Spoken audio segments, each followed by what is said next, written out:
This is the heart of conservative America, Colorado Springs, 400,000 inhabitants, 79% white, 4 military bases, and more than 400 churches. It's also a popular tourist site.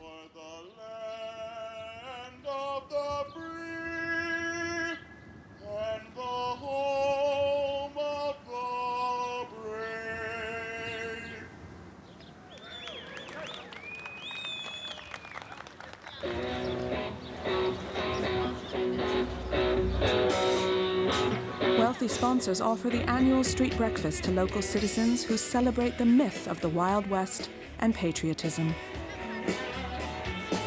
Personal success is highly respected. People abhor government interference in their lives, and they certainly don't want to pay for it. Not even in an emergency. When the municipality ran out of money in 2009, people voted against a yearly $200 tax hike.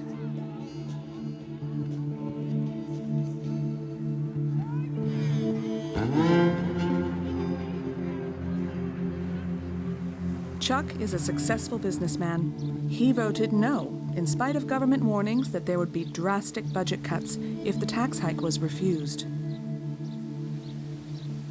The citizens were just kind of waiting to see what City Council was going to do, and City Council then started doing some goofy things, quite frankly. I think a lot of people would consider them to be a little goofy. Because they didn't, so what do I mean by goofy? Well, they made moves that really didn't mean that much to the bottom line to an organization, our city government, who was just bleeding cash and coming close to running out of money. Well, things like taking the trash cans out of the park, isn't really going to get you where you need to be. Turning street lights off isn't really going to get you where you need to be. And here's the woman who made everything goofy. Jan is the city councilwoman in charge of finance. She's a highly qualified businesswoman. I was elected in April of 2007, and every elected official will tell you they come into office because they want to make great changes and do some wonderful things. Well, immediately we ran into the economic downturn. And in Colorado Springs, because our economy is based on sales tax, as soon as the economic downturn hit, the money stopped flowing into the city. So when we had limited funds to spend, we all agreed that we had to maintain the public safety and we had to maintain the roads. So things like parks were just devastated by the cuts. I think we spent $3 million that first year out of a $19 million budget. Imagine if the park near your home looked like this.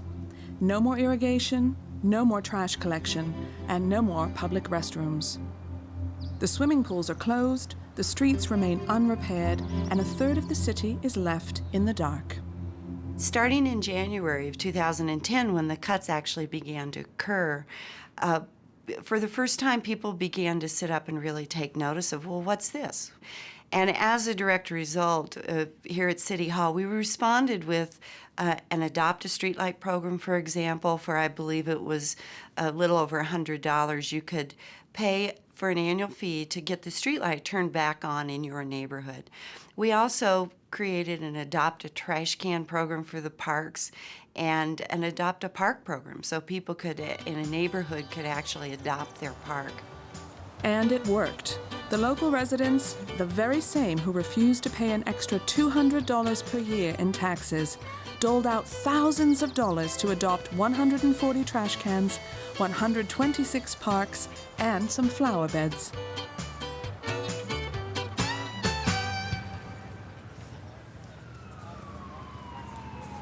Since then, Colorado Springs' finances have improved. Streetlights are on again, and the public places are kept clean. But the damage is done.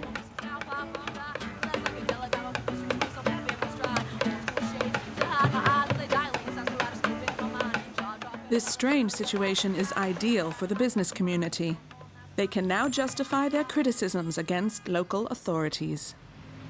The costs that are killing us and killing our municipal budget aren't trash cans in the parks, aren't really even watering the parks, aren't the street lights. It's personnel costs. It's the pension costs that we pay our public employees, and it's their health care benefits that we pay. And it has become, in recent times, the salary that we're paying them as well. Welcome to a dream made real. Welcome to an elite fellowship of exciting minds and adventurous spirits reaching back nearly 100 years. Welcome to the Broadmoor. Welcome to the Broadmoor, the most beautiful hotel in town with its 13 restaurants, 24 shops, and 3 golf courses. An 1,800-employee dream world. Employees cost the company an average of $24,500 a year in salaries and various costs. According to Chuck's friend and hotel director, the Broadmoor is a model of successful business management. No, I think the focus He wants the city to follow his example. He tells the city council that in order to get out of debt, they must cut back on employee costs. 70% of the city budget is spent on personnel, compared to 35% at his hotel. It quickly went viral and was in the newspaper, and the general public jumped on board. And again, it was really in my opinion, sort of a manifesto about how local government just isn't meeting the needs of the community. And if it would just run like a business, then everything would be okay, and we could probably provide more services than we are currently. I do think that there's a difference when you look at over 50% of our budget for salaries is related to policemen and firemen. And it's very difficult to compare that to running a hotel where most of your salaries are waitresses, room clerks, and so on. And I mean, policemen and firemen come to work every day, basically putting their life on the line for the city. And we have always believed that they deserve to be compensated accordingly. Chuck and his friends didn't stop there. In order to force the city to change its ways, they set up a select committee of businessmen to thoroughly examine the city's books.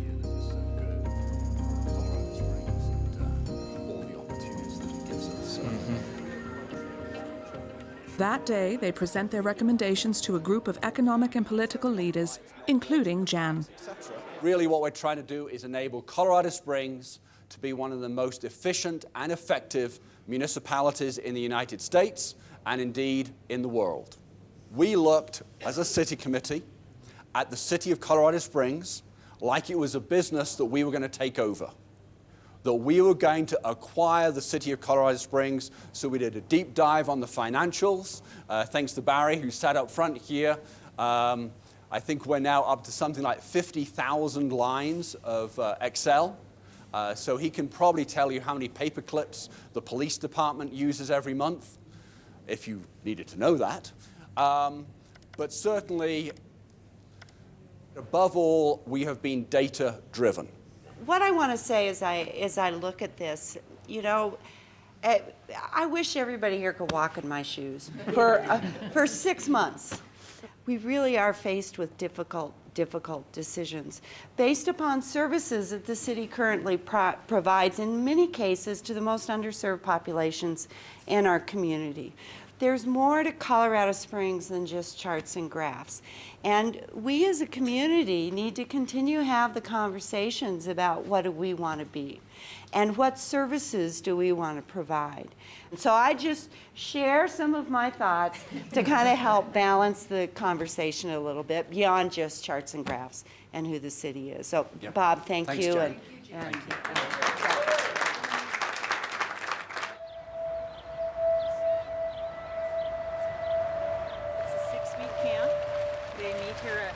Valley Park 4 days a week. We have about 20 teenagers with disabilities, ages 13 to 18, and about 6 staff that work with them through the day. Yes, you are. 6 workers for 20 handicapped persons. This camp is partially financed by the city. It costs a lot and was almost closed during the recent crisis. One of the reasons I fought so hard for the Therapeutic Rec program was it is a very unique and specialized services. Programs like this, if a private company could do them, they would have by now. But the truth is that there's no way parents could ever pay enough to support a program like this. And I happen to believe that it's those specific niches that are a good place for government to step in and provide some of the services.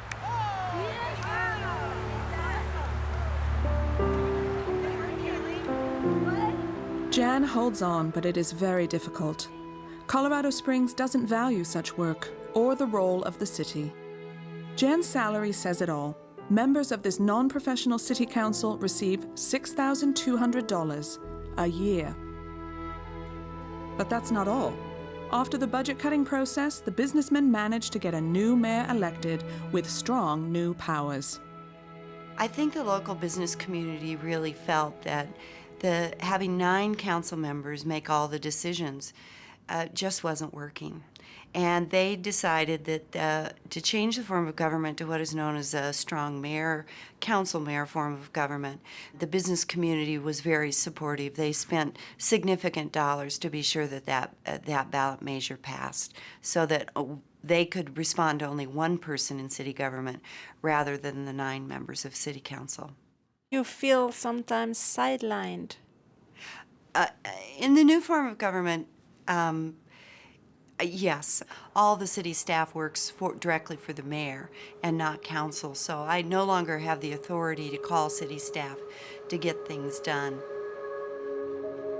Clearly, the mayor is the chief executive of the organization, and the gentleman who won, Mayor Bach, actually used our data and our analysis and the charts that we produced as his platform when he ran for mayor, and he won by a pretty good margin. You helped him get elected, didn't you? Personally, I did, yes, yeah. We meet the 69-year-old hyperactive mayor in a local park. He calls on volunteers to use their muscle power to accomplish what the city can no longer pay for. No more selfish gardening at home. Everyone, no matter how old they are, is asked to pitch in for the common good. There's a future mayor right there. Put it right up there. Great. This is what this city's all about, though. The best part of this city are these people. They're coming out here on a Saturday morning, and they could be doing something else, having fun, but instead they're trying to help our city. Isn't that great? And we have hundreds of people around the city that come out every month to help us clean up our parks.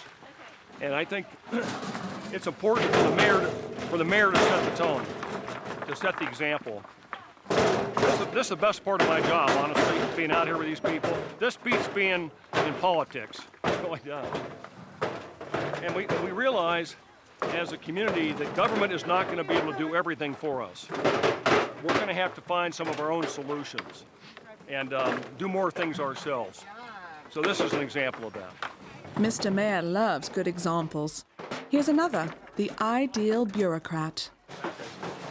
So here's my assistant walking that way, Brenda Bond, who works 60, 70 hours a week on her own, and here she is on a Saturday morning out here helping us, which is great to have government employees joining our citizens. Hi, how are you? If we don't begin making changes now, we will be insolvent as a government in 5 to 8 years, meaning we'll be bankrupt.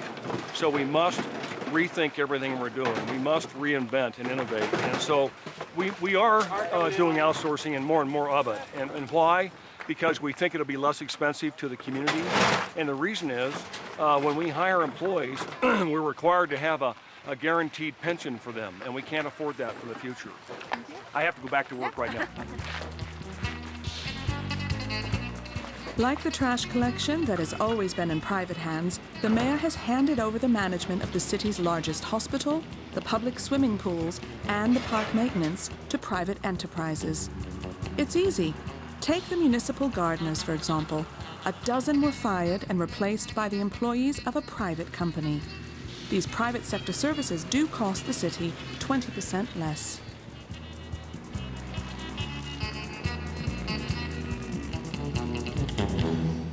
But people haven't noticed any great change. We meet Allison, who adopted the park next to her home. The neighbors pitched in to help pay for the $2,500 adoption. It was a tough budget time that none of us could really control, so I think it's better to do something than sit around and complain about it. On the other hand, though, there are parts of the city that have been sorely neglected. And to me, then it becomes a system of haves and have-nots.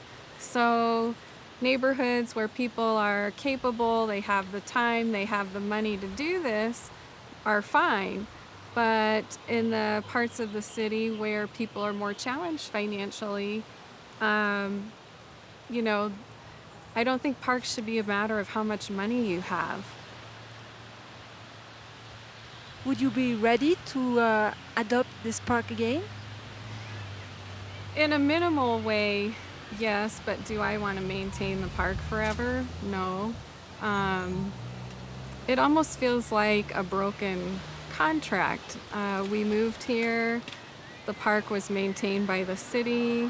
It was one of the reasons we chose this house, and I don't want to maintain a park forever. I feel like that's not my job.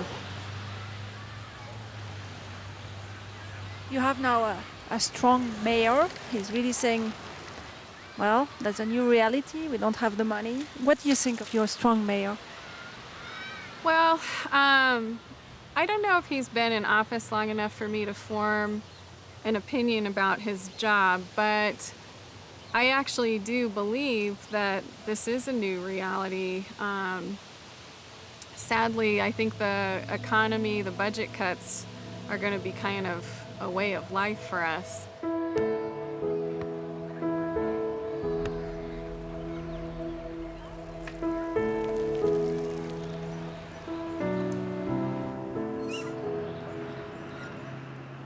We leave town full of the pioneer spirit. The street breakfast is over, but a new way of life with less government has just begun.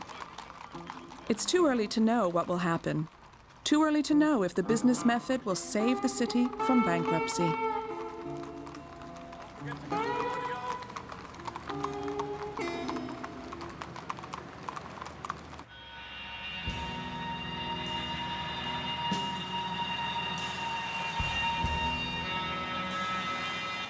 Here, the absence of public services is not a dream, it's a nightmare.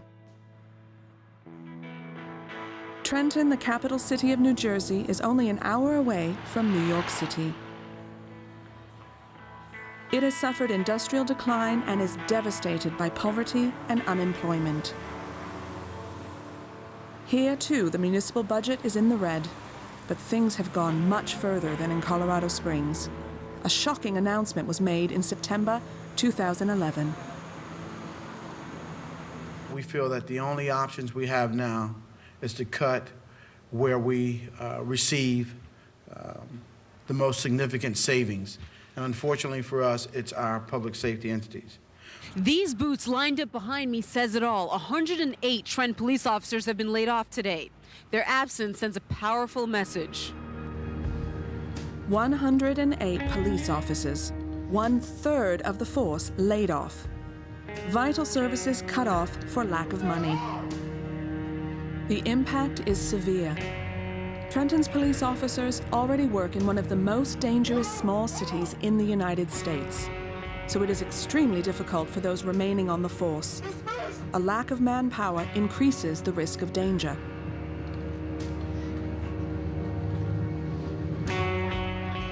Detective George DeZerko has been on the job for 22 years and is a natural leader. He heads the largest police union. You just wonder sometimes how bad it actually is going to get. The number of actual police officers are here today equal to the amount of officers we had in the 1930s. And we all, crime is a lot harder today than it was in the 1930s. And that's a problem. The future's bleak here now, but if it just keeps getting further and further out of hand, I don't know. I just don't know what's going to happen.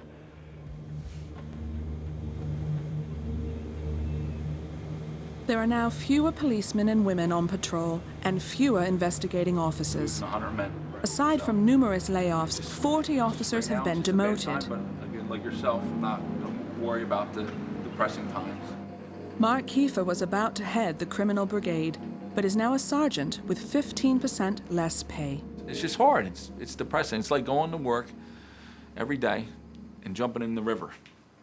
And then you swim as hard as possible against the current. And the current brings you all the way back down, and you're done for the 8 hours, you get out.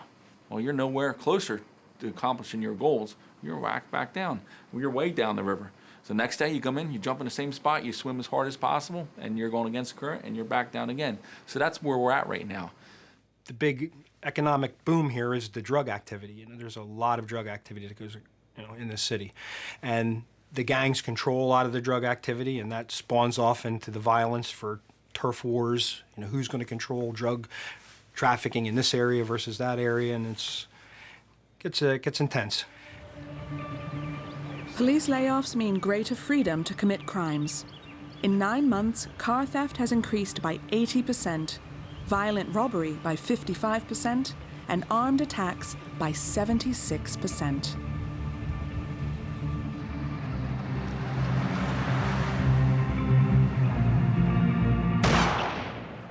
Bullet actually came through this hole right here. Made a pretty big gash in that hole.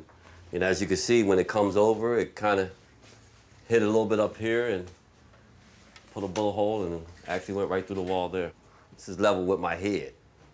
Yeah, I mean, that bullet in that window is level with my head. This is where I operate all day from, so it's just through the grace of God that I wasn't in the office when it happened. But yeah, John, you gotta get that stuff for me. You know why I was calling. I need Tracy is a construction business entrepreneur. He grew up in Trenton and has watched his city sink into the abyss. It's one thing that's scary about a lot of the crime and the stuff that goes on in a lot of these inner cities. A lot of these guys has guns that's more powerful than the police.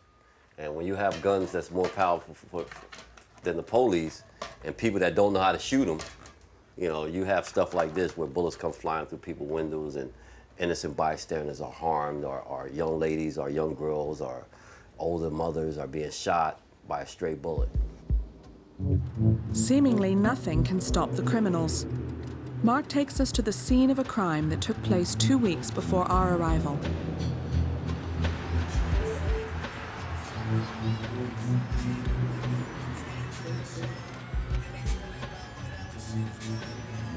On this street, two police officers were driving down this street, and they got somebody took a rifle and shot at their police car. That has not happened to that effect to us since I've been here, and that was 1993.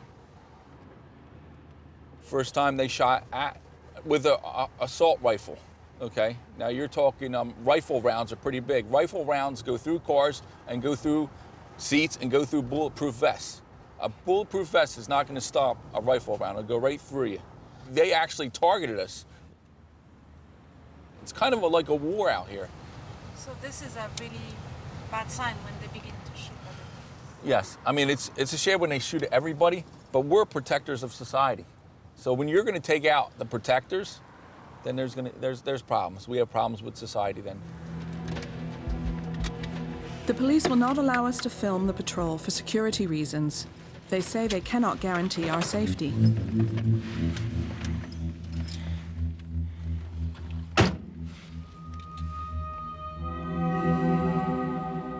It's not only 2 or 3 streets that have fallen into neglect. Most of this city of 85,000 residents is in the same condition. An entire city filled with dilapidated houses, a city paralyzed with poverty.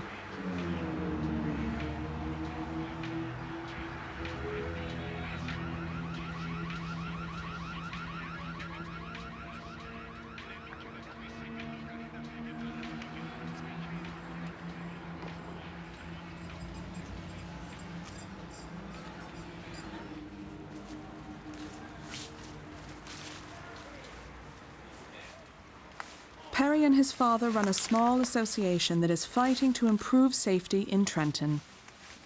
They lead us through the urban jungle, where they have always lived. This was once their home and garden. Stayed at 17, they're giving the state at 19.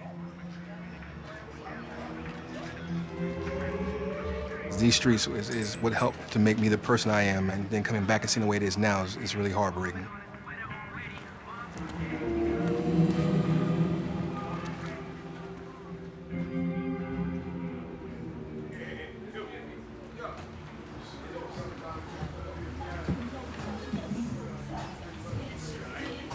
This is the house I was born in, lived the first part of my life.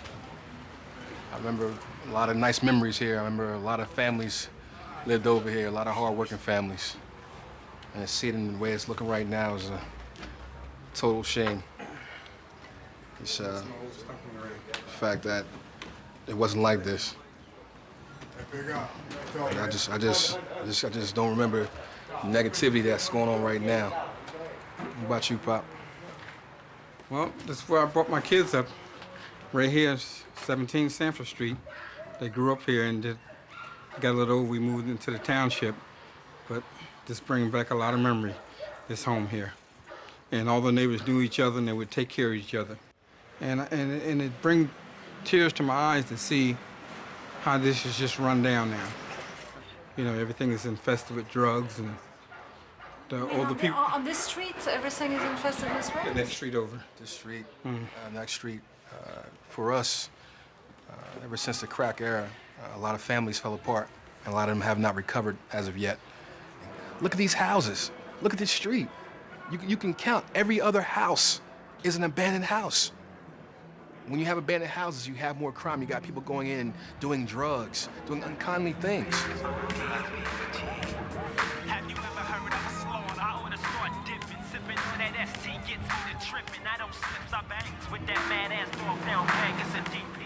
Less than 1 out of every 2 young people in Trenton complete their compulsory education. A few streets away, we meet 29-year-old Desmond.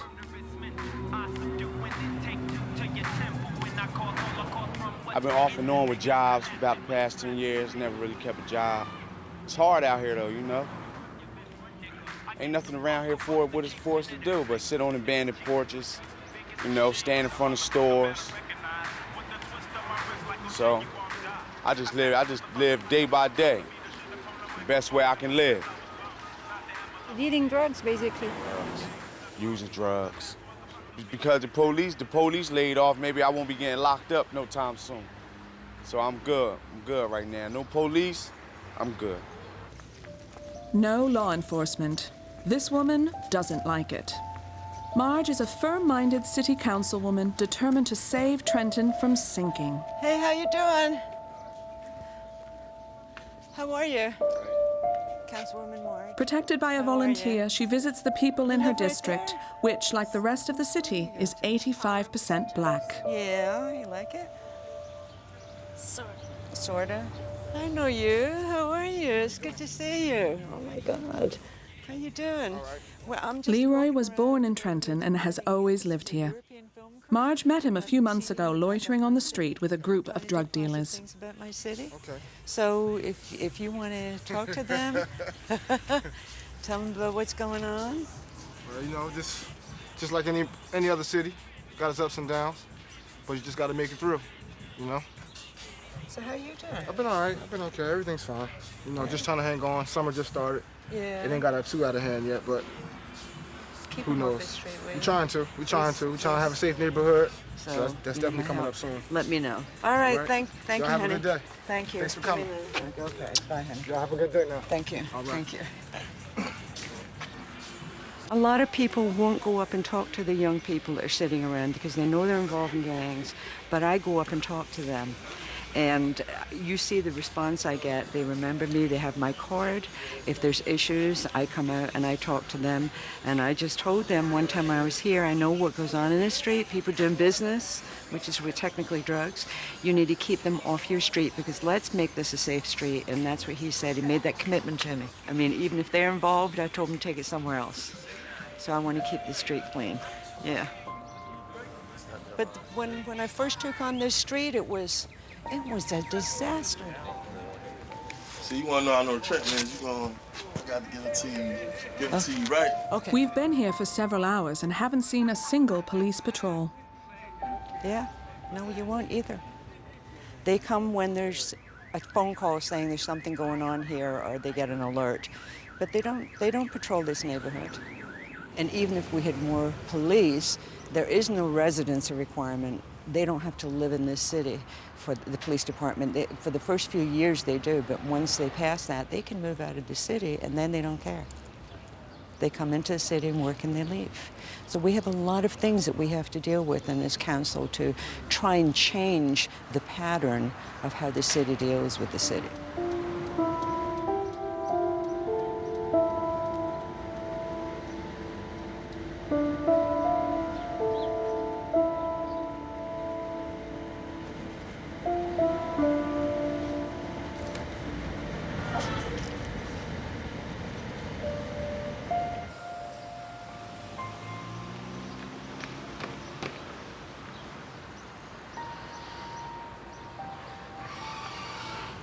We meet Marge in her neighborhood. This little street is a tangible sign of her personal commitment. Like in other neighborhoods, everything was in ruin here 30 years ago. Then she bought an old house, which she slowly renovated over the years. Other people followed suit, and the little street was saved. There were many times that I felt that I had made a big mistake because people were breaking into my house while I was sitting in the house, and I had confrontations and people threatening my life. And then I finally turned one day and just decided, I'm not going to put up with this crap. I'm going to stay here. This is my home, and these people are not going to drive me out. So I stayed, and I hung in there. She works at home because Trenton City Hall does not offer office space to its city councilors. This former union worker fights day and night to get the public finances back on their feet. When she was elected 2 years ago, the city budget had a $50 million deficit, which is enormous for such a small town. Sometimes I wake up in the morning and think I have to be crazy to do this job, but it's more than just working in the community. It's also enacting laws that are going to make things better in the city. It's also reaching out to developers, to business owners, to see if they're willing to come into the city, because I really do believe if we get the economic engine going in this city, we can then afford to have more police out there to suppress some of the crime, and people be more willing to come back. Is Trenton, as other American cities, close to bankruptcy? You could say that. You could, well, I mean, if we hadn't laid off our police and some of our fire and some of the employees, we would never have been able to balance the budget. But understanding that most urban cities always will have a debt. They will always have a struggle to balance their budget no matter how much funding they get, because there's so much need in the city for programs because we have so many poor people. Trenton's tragedy is that its poverty-stricken population cannot afford its own government. Tax revenues have diminished over the past 6 years, eating away at expenditures, including essentials like the police force. A vicious circle. The city has only survived thanks to financial aid from the state of New Jersey.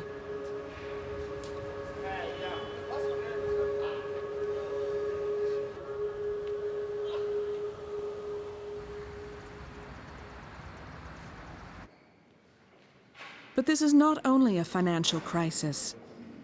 Marge also has to deal with a mayor whose ability to govern is widely criticized. A rare event, he has actually shown up at today's city council meeting. We learn that one of his nicknames is Napoleon, the little bossy man. He has gotten completely out of control. Almighty God, who holds the fate of man and nation, we most humbly beseech thee to bless this our city, these deliberations, and these thy servants, that they may act with wisdom and understanding for the good of our community and thy greater glory. Amen. Marge is one of the only council members that dares confront him. Mr. Mayor, I went over the... She confronts the mayor head-on. She has discovered that several $1,000s have gone missing from one of his departments. Real true understanding or explanation as to why they were billing on a line item that had zero budget in it. Right. Well, I mean, I can tell you right now that that was wrong. I don't know how it happened. I imagine it's real clear. The division director, the department director, accounts payable did not notice that mistake. So there's 3 levels that have to approve this requisition before it can become a purchase order. So all 3 levels failed in that process. No one believes him. He's already been at the center of several big scandals. The FBI is currently investigating him for corruption. We try to get an interview, but he systematically refuses.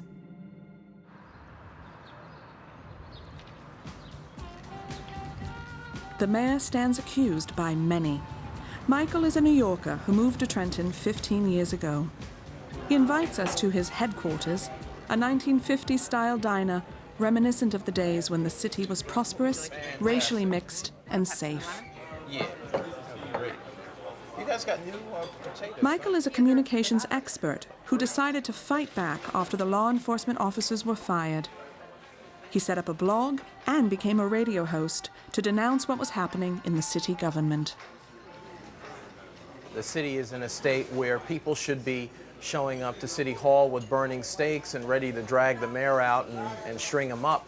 But I think that people are just, they're exhausted. I think people hate government. I think government has consistently failed people. It's consistently demonstrated that it can't solve problems. And I think people are sort of, they're numb to it. Trenton has the potential to be a great place to live if we can elect the right leaders, if we can shame some of our current leadership into doing the right things. I mean, this is where I chose to live. I own a home here, so I'm on the tax rolls, and I think if you want to make it better, I think it's critical that you raise your voice. If you see that the streets are dirty, the cops are not doing their job, and you have residents engaging in criminality, I think you need to speak up. I think it's essential that you speak up. Michael regularly attacks City Hall. Here, local citizens have the right to publicly question the authorities. We arrive at the City Council just after the mayor has spoken.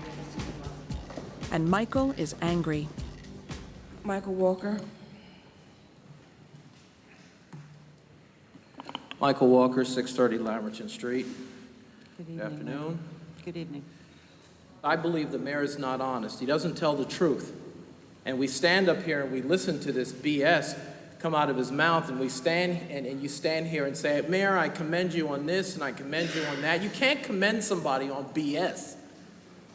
I mean, I don't understand why we don't exercise common sense in the city of Trenton.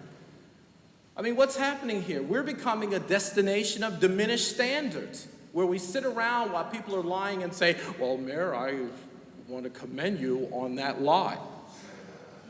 I want to commend you for obstructing the process. This is crap. No mayor should have the right, and certainly not Mr. Mack, who has consistently demonstrated a remarkable ability to screw things up. Screw things up. I mean, this guy can't form a government. He hasn't been able to form a government. The mayor could not sell lemonade in the middle of Death Valley. Michael didn't know how close to the mark he was. A few weeks later, Mayor Mack was caught in a shady transaction pocketing a $100,000 bribe on a real estate deal. This morning, based on charges filed by my office, agents of the FBI arrested Trenton Mayor Tony Mack and one of the mayor's closest associates, Joseph Giorgiani, at their homes in connection with a scheme to commit extortion.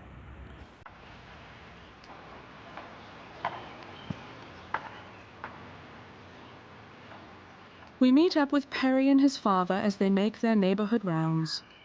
They check in every day with local members of the surveillance committee. Hi, dear. How are you? They plan to free the neighborhood of criminals, house by house, even if they have to destroy everything to build it up again.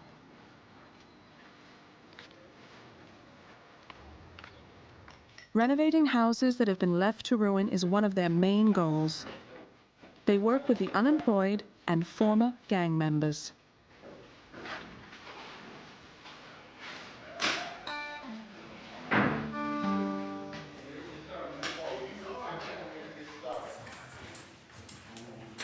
That's what we're gonna do, fellas. We're gonna knock this wall down, because you know it's gonna get lead abated. So we're gonna bring this wall down. You know, this is already exposed. We can't wait for government. If we wait for government, we'll have many more people incarcerated. We'll have many more kids who are not going to school and are dropping out. We'll have more single mothers who don't know where to go. We can't wait on government. We got people who we know and love are dying every single day, are losing their homes every single day, who are losing their minds every single day. So we can't wait, so we moved forward. Perry and his father work hard at rehabilitating ex-convicts, and they know what they're doing. Perry is a former prison guard who specialized in working with gang members. His father was a sheriff. They are the only ones doing this work, which is important because 70% of the criminals lapse back into crime. More than 1,200 former gang members and ex-convicts have taken their classes. Here, Perry teaches them how to present themselves when looking for work. And lost for words, and then when they left the interview and the door closed, everything they were supposed to say, it came to them once again. Has that happened to anybody? I was prepared. I don't know what happened. I mean, I went over the speech. I could have said this. I could have chose more professional words. But I was overthinking. I mean, I wasn't relaxed. I was so busy trying to sell myself, I wasn't relaxed.